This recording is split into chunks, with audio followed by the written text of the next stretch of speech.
Sir நான் ஸ்ட்ரைட்டாக கேட்குறேன். எனக்கு முன்னாடி இருக்கிற இந்த மாதிரி ஒரு ஹைரைஸ்ட் பில்டிங்கில் ஒரு ஃப்ளாட் வாங்கலான்னு இருக்கேன். ஆனால் பூகம்பத்தை பற்றி நியூஸ் கேட்குறப்பெல்லாம் இவ்வளோ உயரமான கட்டடத்தில் குடி போகிறோன்னு நினைக்கிறப்போ கொஞ்சம் பயமாக தான் சார் இருக்கு. சார், பூகம்பத்தை தாங்கக்கூடிய அளவுக்கு எந்த ஒரு FE 500D கம்பியில பாஸ்பரஸ் அண்ட் சல்ஃபரோட உள்ளடக்கம் குறைந்த அளவில் இருக்கோ அந்த கம்பியில கட்டின பில்டிங்கை பார்த்து வீடு வாங்குங்க.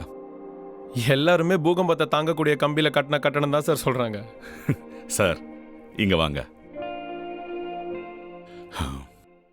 சார், எல்லா FE 500D கம்பியும் எர்த்குவேக்கை தாங்கிறதுக்காக வடிவமைக்கப்பட்டது தான்.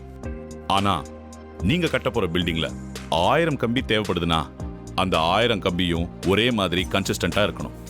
அப்பதான் அதால எர்த்குவேக்கை தாங்க முடியும்.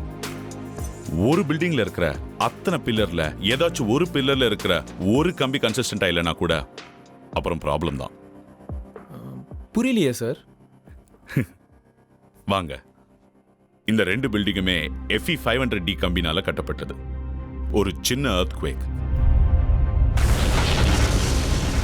இட்ஸ் கான். சாதாரண FE 500D கட்டப்பட்ட கட்டடம், தரமான FE 500D கட்டப்பட்ட கட்டடம். இப்ப புரியுதா? இப்ப புரியுது சார். ஆனா அந்த அளவுக்கு நம்பிக்கையான கம்பின்னு ஒன்று இருக்கா சார்? இருக்கு. பூமியிலேருந்து எடுக்கிற இரும்புலேருந்து கம்பி வரைக்கும் ஒரே இடத்துல தயாரிக்கிற உலகத்தரம் வாய்ந்த ஃபேக்டரியில உருவாகிற கம்பி காமாட்சி TMT கம்பிகள். இது இன்ஜினியர்ஸின் நம்பிக்கை.